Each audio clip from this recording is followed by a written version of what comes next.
Primeiramente, boa noite a todos. Hoje a gente vai falar sobre os trabalhadores da última hora. Então, capítulo 20. E o item é os últimos serão os primeiros. Então, vamos tentar falar de uma maneira mais descontraída sobre essa passagem, essa instrução da Espírito. Então, para a gente começar, eu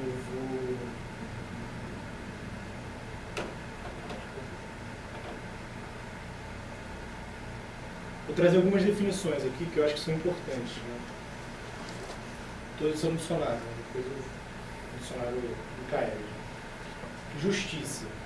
Justiça é a virtude que consiste em dar ou deixar a cada um o que por direito lhe pertence. É importante todo mundo ter essas definições alinhadas. Quando a gente chegar na parábola, elas vão ser úteis para a gente poder entender melhor a parábola. O esforço é o emprego de força ou de energia. Essa é bem importante nesse contexto. A preguiça, pouca disposição para o trabalho, aversão ao trabalho. A necessidade, aquilo que é absolutamente necessário. Eu coloquei essa definição para frisar o absolutamente. Porque existem coisas que são necessárias e coisas que são absolutamente necessárias. Então, essa é a diferença que aqui ele está colocando a necessidade como absolutamente necessária. Igualdade é a qualidade daquilo que é igual, uniforme. Uniformidade. Equidade e justiça. Você vê que ele já relacionou também a justiça que a gente colocou antes com a igualdade agora. Inveja, desgosto, ódio ou pesar por prosperidade ou alegria de outrem. Desejo de possuir ou gozar algum bem que outrem possui ou desfruta. Então, para a gente poder trazer a parábola de uma maneira mais leve, né? Todo mundo chega aqui depois de trabalho e tal. Então, eu resolvi, aqui do dicionário Caeli, resolvi trazer as imagens para irmos acompanhando a parábola. Tá? Então, aqui vocês podem ver, o senhor da vinha, ele precisava de gente para trabalhar, então ele contratou algumas pessoas para trabalharem por uma nota por dia. Né? Fechou esse valor com eles, combinou. Então todos eles foram trabalhar na sua vinha. Passou um tempo, algumas horas, ele precisou chamar mais gente. Então ele trouxe mais gente para a vinha, os outros já estavam trabalhando, e ele trouxe mais trabalhadores para essa vinha. E mais tempo se passou, mais gente ele precisou trazer. E que já ia aumentando a quantidade de pessoas trabalhando na vinha. No final, ele vai pagar esses trabalhadores. Né? E o senhor, na verdade, da vinha, pede que eles sejam ordenados dos últimos para os primeiros a receber. E ele dá uma nota para os últimos. No caso aqui, os primeiros na fila, mas os últimos que chegaram por último para trabalhar. E ele entrega uma nota. Então esse cara que está o último da fila, que chegou em primeiro, ele está imaginando, bom, se ele recebeu uma nota e chegou no final, eu que cheguei aqui desde cedo, vou receber muito mais. É o que a gente começa a pensar. Então a gente já vai para a primeira reflexão. Os trabalhadores da manhã não foram injustiçados por receberem o mesmo que os trabalhadores que chegaram à tarde? Eles receberam todos uma nota, então. Todos uma nota, todos receberam uma nota. Acontece que ele, quando chamou os caras para combinar, ele falou, vou te dar uma nota para você fazer o trabalho. Se o outro chegou e combinou também uma nota para fazer o trabalho, é a mesma coisa. Se o outro trabalhou menos, sorte dele. Exatamente, ele quis entregar aquela nota. O trato foi feito por uma nota para todos. Não importa o horário que chegou. Exato. Era o mesmo preço. Desde o início estava sendo combinado isso. Então. Né? Então eu acho que não tem justiça. Se o cara aceitou trabalhar por uma nota, ele aceitou trabalhar por uma nota. Desde que ele começou além a do quem está pagando. Né? O senhor que está pagando é que está entregando o dinheiro. Então ele decidiu. Mas ele combinou, se eu chamar você de fazer o trabalho para mim por R$10, para fazer a mesma coisa da vinha, e depois chegar ele meio-dia, eu falo, te dou R$10, você top. Eu combinei o mesmo preço para todo mundo. Exato. Aquilo já estava acertado, já estava combinado. Então só porque você chegou antes ou chegou depois, você quer ganhar mais? Acho que não. Exato. Você topou fazer o trabalho. É importante a gente, uma coisa que eu esqueci de citar, na verdade, que esses que estavam à tarde, em momento nenhum, eles estavam com preguiça, como a gente viu na definição. Eles não eram preguiçosos. Eles simplesmente estavam esperando pelo trabalho. E ninguém tinha chamado eles para trabalhar. Então eles estavam esperando.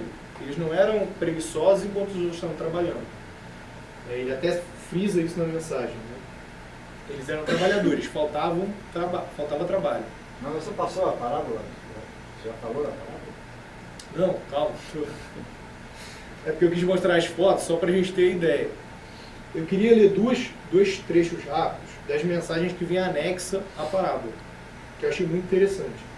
Bons espíritas, meus bem-amados, sois todos trabalhadores da última hora.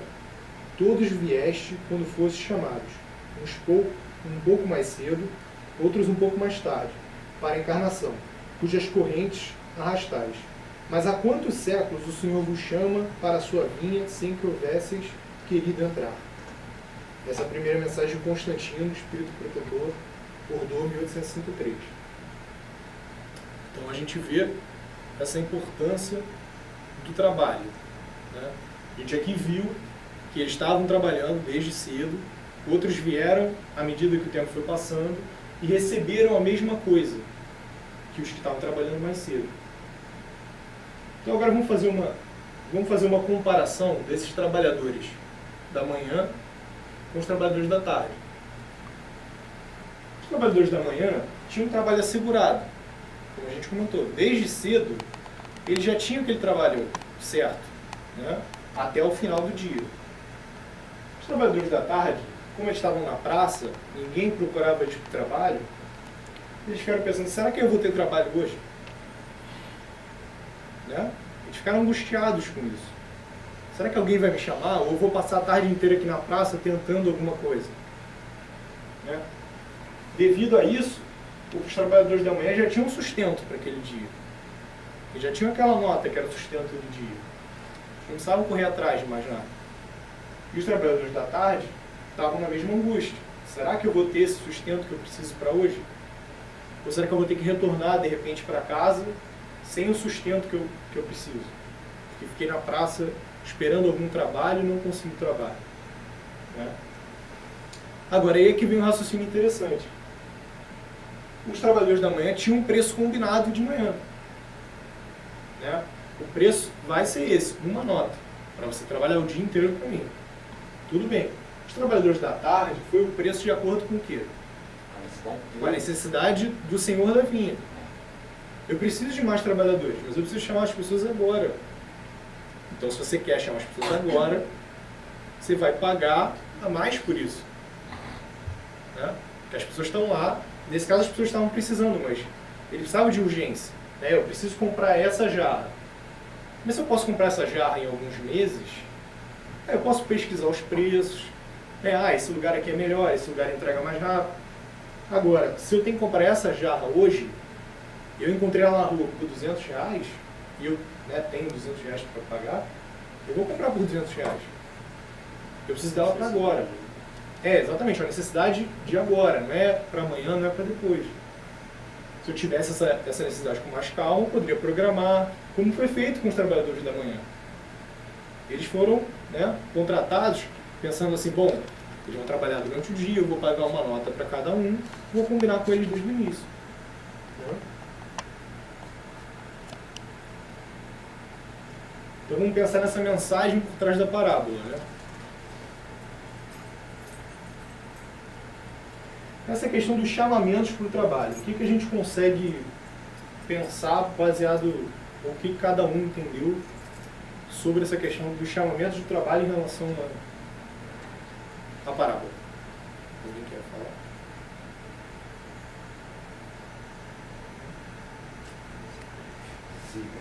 Então vamos lá.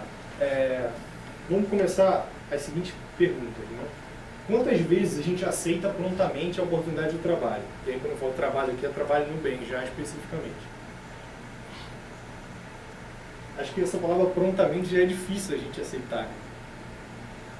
Da pessoa chegar com alguma proposta para você e a gente fala, não, claro, eu vou largar o que eu tenho aqui para fazer, ou né, mesmo que não tenha para fazer, eu vou largar o meu tempo livre para ir te ajudar. É isso, eu só estava esperando isso, eu estava aqui na praça esperando você me chamar para eu trabalhar no bem. Eu aluguei o filme que eu queria ver agora, Exato. eu vou ver para te ajudar. Minha família estava me esperando por um jantar em casa, mas eu vou deixar eles lá, porque as pessoas precisam receber sopa na rua. Eu estou saindo daqui agora, estou ligando para casa para dizer que eu vou distribuir sopa na rua. A gente é prontamente assim para o trabalho? Não. Né? Ainda não somos. Mas infelizmente ainda não somos. E quantas vezes que a gente deixa para depois? Né? Se não todas, né? Várias. Que a gente ou deixa para semana que vem, ou a gente deixa para o mês que vem, ou de repente para a próxima vez. Ou de repente até para outra pessoa, poxa, outra pessoa podia ir no meu lugar de repente. Ela tem mais disponibilidade. Ou ela faz tão melhor que eu aquilo, né? Porque de repente ela não vai no meu lugar. Sendo que ali só precisava de alguém que fizesse, não necessariamente que fizesse melhor ou pior. Né? Como a gente tem a questão da visita aqui, que a gente vai uma vez por mês, né? Não é assim, a visita está lá para a gente poder auxiliar as pessoas. Você não precisa ser, olha, eu tenho várias visitas que eu participei em vários locais, já sou bem experiente nisso. Você não precisa disso, só precisa aparecer, né? E estar ali disposto a fazer aquilo. Vamos continuar. Se a gente comparar esse dia que foi se passando na vinha com a nossa vida, vocês conseguem pensar em alguma comparação? Alguma analogia? Se vocês tivessem que tirar uma analogia entre o dia e a nossa vida encarnada. Isso é infância. A gente consegue tirar fases da nossa vida e fases do dia. Então a gente poderia comparar amanhã, por exemplo, com a infância. Quantas vezes a gente não recebe esse chamado do trabalho já na família? A família já é espírita, então a família já frequentava o centro espírita, ou de repente já é religiosa, né, vamos dizer, já frequentava a igreja. Não, é só, eu acho que assim, o trabalho ele tem uma outra componente. Muitas vezes, você tem a família, mas às vezes você está numa família difícil. Exato, e aí você sim. foi chamado ao trabalho na sua família para ajudar a sua família a melhorar. Que é o primeiro. Você manter a família unida. Então você tem um trabalho que você é chamado do ponto de vista até encarnacional, não só sim. trabalhar, eu vou ajudar um outro que apareceu na minha vida. Mas às vezes você nasceu numa família que já por si só é um trabalho. Já é um problema, já é muito trabalho. Nasceu ali Já é um trabalho danado. Exatamente, que muitas vezes você faz o quê? A primeira coisa que você pode, você abandona aquela família. Ou até pode abandonar para ajudar outros, mas como o Marcos Paulo falou, não adianta, né? Porque você veio justamente para se entender com aqueles espíritos, justamente para que todos entrem em harmonia, ou pelo menos se entendam, né? E você joga aquilo pro alto. E não deixa de ser um trabalho, né? E esse é chamado desde a infância. Exato. E que muitas vezes a gente faz o quê? A gente deixa as pessoas de lado, cada um, né, no seu canto, não invade o espaço do outro, até que todos fiquem adultos e cada um vá para o seu canto. Né? Que na verdade a gente já recusou o primeiro chamamento. Muitas vezes a gente recebe no meio do dia.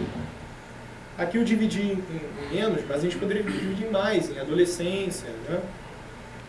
Então aqui na vida adulta, a gente recebe esse chamamento de novo na vida adulta. Ou através da casa espírita, ou através da nossa escola, ou da nossa faculdade, ou do nosso trabalho. Né? Quantas vezes a gente não tem que aturar um colega de trabalho, né, um chefe, que não é de acordo com aquilo que a gente quer, o que a gente necessita, ou que espera. Né? E muitas vezes a gente vai de encontro. Será que isso também não é o chamamento para a gente rever aquilo que na verdade a gente está se importando, né?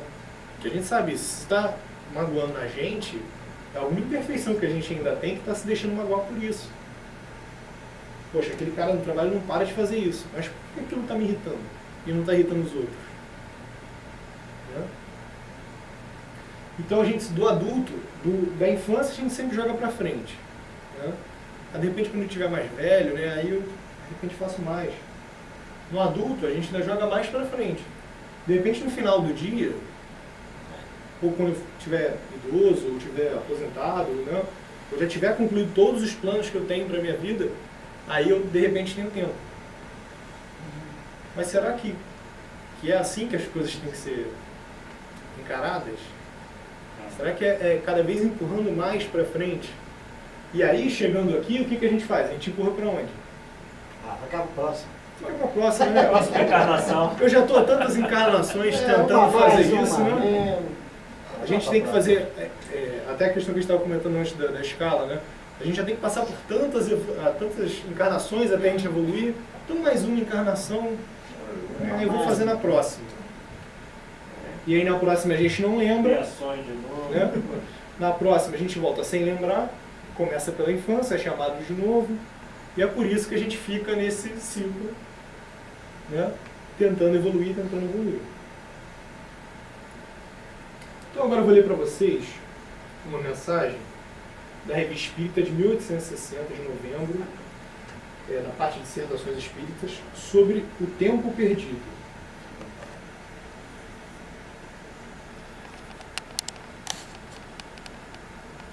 Que é importante a gente ver que agora a gente não consegue ter essa noção, mas a gente vai ter essa noção quando a gente desencarnar. O tempo que a gente perdeu, o quanto que a gente poderia ter feito e não fez.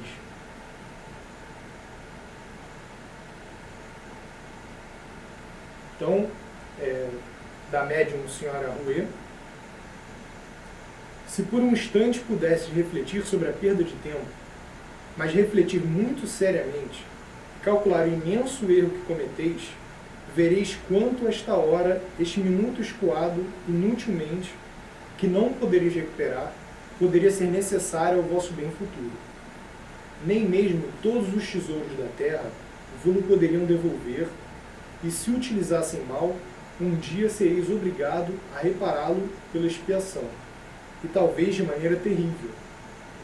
O que não darias, então, para recuperar esse tempo perdido? Votos inúteis, pesares supérfluos. Assim, pensai bem nisto. É de vosso interesse futuro, e mesmo presente, porque muitas vezes os pesares nos atingem ainda em vida na terra. Quando Deus vos pedir contas da existência que vos deu, da missão que tinhas de cumprir, que lhes respondereis? Sereis como enviado de um soberano que, longe de cumprir as ordens de seu superior, passasse o tempo a divertir-se e absolutamente não se ocupasse do negócio para o qual foi credenciado? Em que responsabilidade não incorreria ao seu retorno? Aqui sois enviados de Deus, e tereis que prestar contas do tempo passado com os vossos irmãos. Eu vos recomendo essa meditação. Espírito Macion. É interessante a gente ver, né, que quando esse tempo passa, quando esse dia da colheita acaba, a gente consegue analisar o dia, né? Dizendo, poxa, de repente se eu estivesse trabalhando um pouco mais de manhã, eu podia ter diminuído o ritmo do dia, de tarde. Né? Não precisava ter feito daquele jeito. Mas enquanto a gente está no dia, que no caso seria a nossa vida, a gente não consegue analisar bem a encarnação como um todo. E aí quando a gente desencarna, a gente toma consciência disso. E aí, como esse Espírito está dizendo, a gente toma consciência de que a gente não fez o máximo que a gente poderia fazer. Não ajudou da maneira que a gente poderia. Né? Veio com várias ferramentas para poder ajudar e jogou aquela chance fora. Em troca de quê? Muitas vezes em troca de outra chance, né? Que outra oportunidade a gente vai jogar para frente. Será que a gente está usando essas ferramentas que a gente tem para conseguir esse objetivo? Que a gente não precisa saber a missão da nossa vida, da nossa encarnação. A gente sabe onde a gente pode ajudar e quem a gente pode ajudar. Né? Muitas vezes está próximo da gente. A gente está precisando daquela ajuda até mais do que o outro.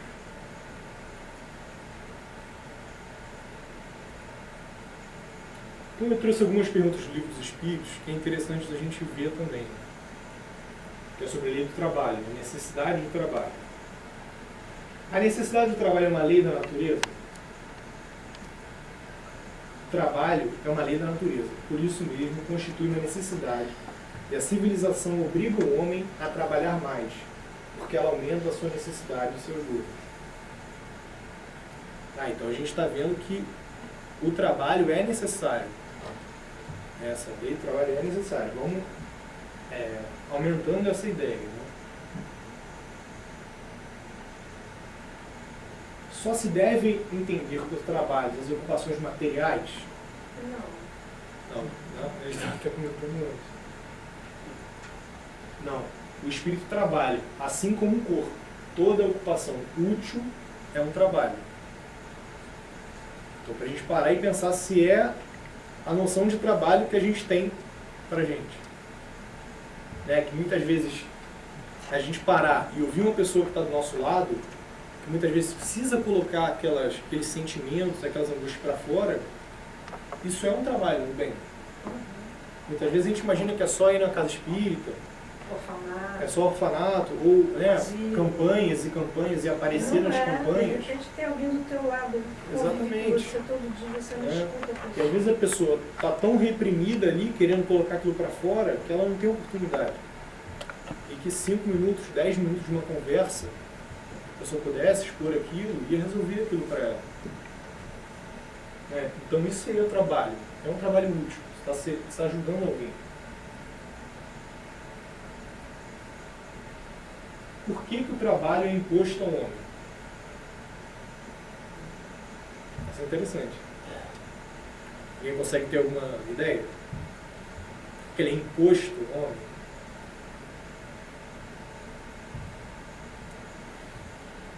Vamos lá. É uma consequência de sua natureza corporal, uma expiação e, ao mesmo tempo, um meio de aperfeiçoar sua inteligência. Sem o trabalho, o homem permaneceria na infância da inteligência. É por isso que se deve seu alimento, sua segurança e seu bem-estar apenas ao seu trabalho e à sua atividade. Aquele que é extremamente fraco de corpo, Deus deu a inteligência, como compensação, porém é sempre um trabalho. Então eu até sublinhei ali porque eu achei interessante. Sem o trabalho, o homem permaneceria na infância da inteligência. Quer dizer, cada vez mais no início, a gente tem que ser empurrado. Exatamente, a gente tem que ser empurrado para se desenvolver. E cada vez menos a gente vai evoluindo, a gente precisa ser menos empurrado. Então, por isso que é um imposto ao homem. É imposto porque senão ele ficaria na infância da inteligência. Ele não se moveria no início. Né? Então, à medida que ele vai se movendo, vai aprendendo, vai trabalhando, ele vai vendo a importância do que ele está fazendo, né, qual é a amplitude que aquilo vai tomar, e vai entendendo mais, Aqui, é interessante também ele colocar a noção da força versus a inteligência. Não é porque a pessoa, né, o ser, no caso, aqui no caso o corpo mesmo, ela é fraca, que ela não vai ter utilidade para o trabalho. Ela vai estar trabalhando, só que ela está trabalhando com a inteligência. Se a pessoa é forte e tem menos inteligência, não é por isso que ela não vai servir para o trabalho.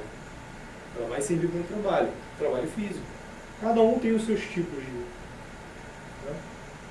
de trabalho específicos. E é só, eu acho que é legal, como ele coloca vários tipos de trabalho, né? No caso, trabalho mais físico, trabalho mais intelectual, eu acho que assim, os nossos chamados também vêm de vários tipos. Né? Sim, várias oportunidades. Não necessariamente a gente precisa fazer a mesma coisa que o outro está fazendo. Sim. O cara é muito bom lá com música, acolhimento e tal, talvez possa ser bom conversar com a pessoa, tentar entender os problemas dela, ajudar dessa maneira. Então, cada um tem a sua maneira de ajudar o outro, e uma delas é desmerecida. Sim, sim. São várias oportunidades, né? Justamente são várias oportunidades porque são vários seres diferentes, com várias habilidades diferentes. Como eu estava falando mais cedo também, cada espírito evoluindo tem diversas experiências. Só que eu tive as minhas experiências, o Marcos Paulo teve a dele, a Raquel teve a dela. Então, eu não tenho como comparar com outro espírito. Cada um teve a sua experiência e foi seguindo daquele jeito. Então, como o Marcos Paulo falou, de repente, para mim é mais fácil de eu falar com uma pessoa, conversar, ou de repente é mais fácil eu tocar um violão, né? Ou é mais fácil eu estar ali ajudando, de repente dando suporte para aquelas pessoas estarem fazendo aquilo. Cada um tem que encontrar aonde pode ser útil, quais as habilidades que podem ser úteis. Outros através da ciência, Exato. Né? da educação, Ou muitas vezes, por exemplo, uma leitura para alguém. da arte. Né? Cada um tem o seu ponto. Cabe a nós descobrir qual é esse ponto. E aonde que a gente pode ajudar nesse trabalho. O importante é estar ajudando. Né?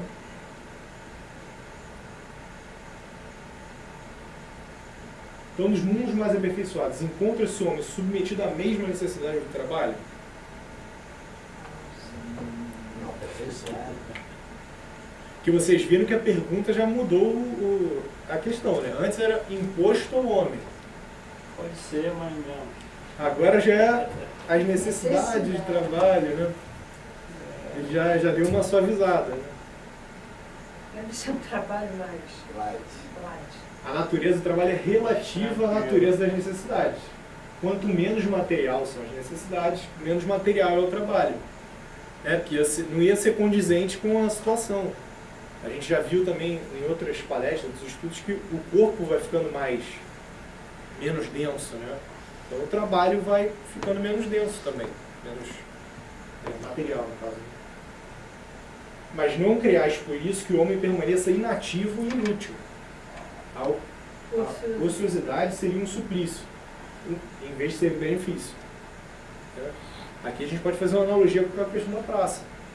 Se por acaso eles estavam naquela praça, os espíritos superiores nesse caso, se eles estão ali, eles não estão à toa.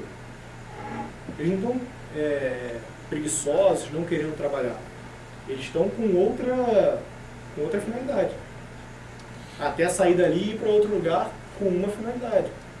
A gente hoje pode até não compreender essa finalidade, mas quando a gente estiver lá, provavelmente a gente vai compreender. Porque a gente geralmente compreende muito. Eu acho que a analogia legal é do operário de antigamente e do de agora. Antigamente você precisava de 20 operários para poder subir a areia de nível no prédio. Ficava um monte de gente com pá lá trabalhando braçalmente. Agora você tem um cara que está sentado lá na escavadeira mexendo numa alavanca. O trabalho dele não é menos digno do trabalho das pessoas que estavam lá com a pá. Enquanto os dois estão fazendo trabalho. E não é porque ele é uma pessoa só contra 20 que ele está desmerecendo os outros 19 que não estão lá. Simplesmente o homem, como todo, achou uma maneira mais fácil, mais rápida de fazer o mesmo trabalho.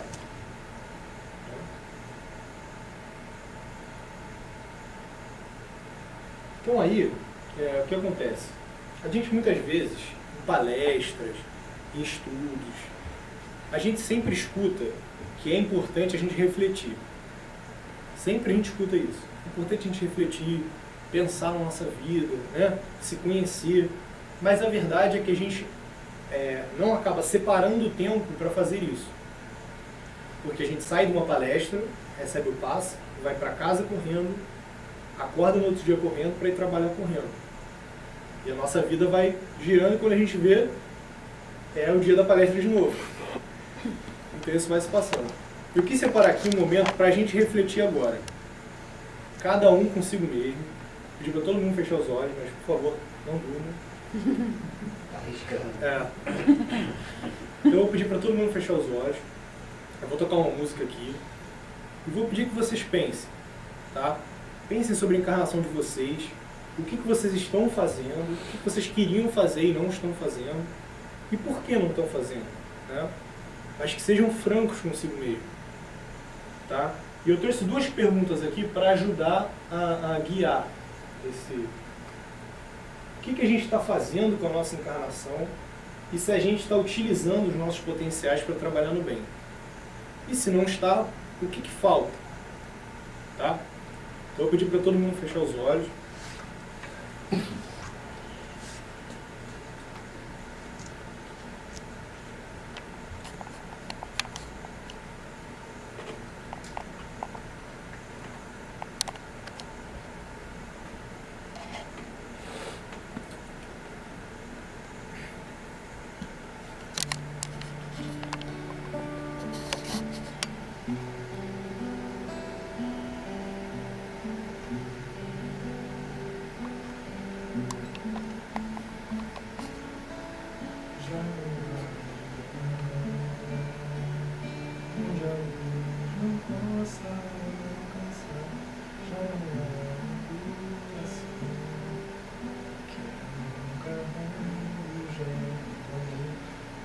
No final da estrada de lutador, os olhos calmos e serãos do Senhor.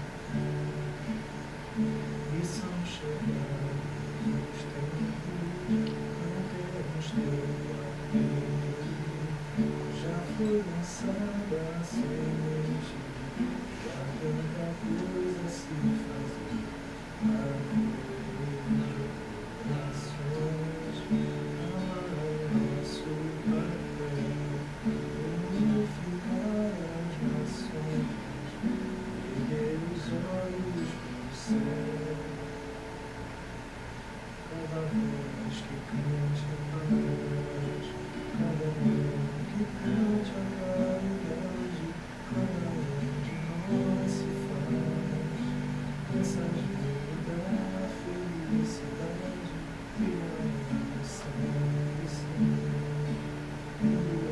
amar é nosso papel, unificar as nações, erguer os olhos pro céu.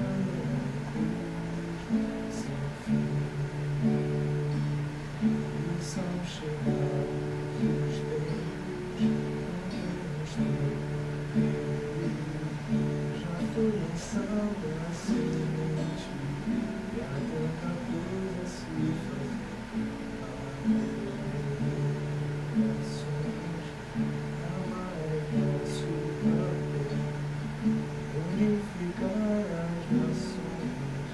temos tempo, já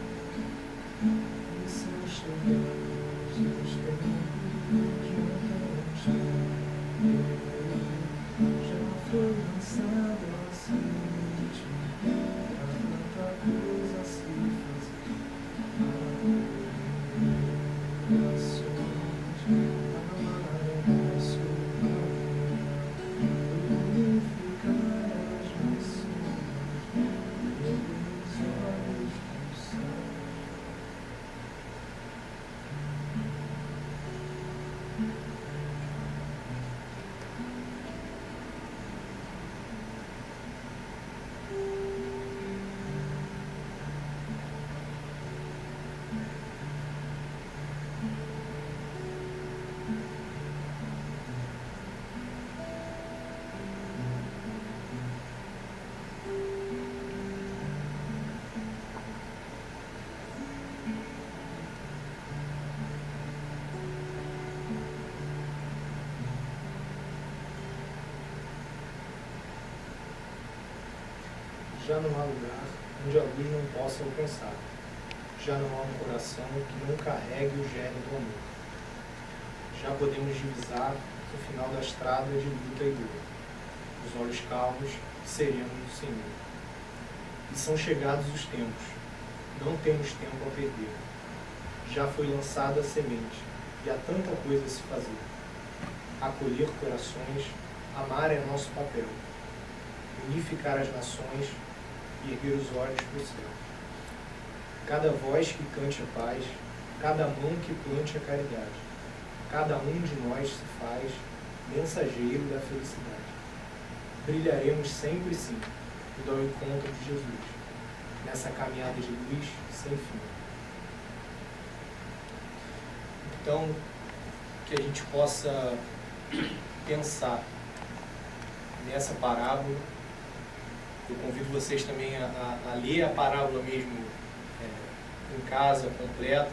Eu quis aqui trazer de uma maneira mais fácil da gente compreender, mais simples, mas é importante a gente ler, não só alguns materiais que foram trazidos, como a revista Espírita, livros espíritos, mas é sempre importante a gente estar buscando essa informação nos vários lugares.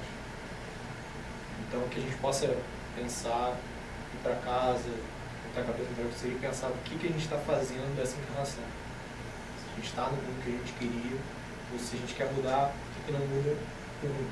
Só depende da gente mudar. Então é isso. Obrigado. Claro, tá aí.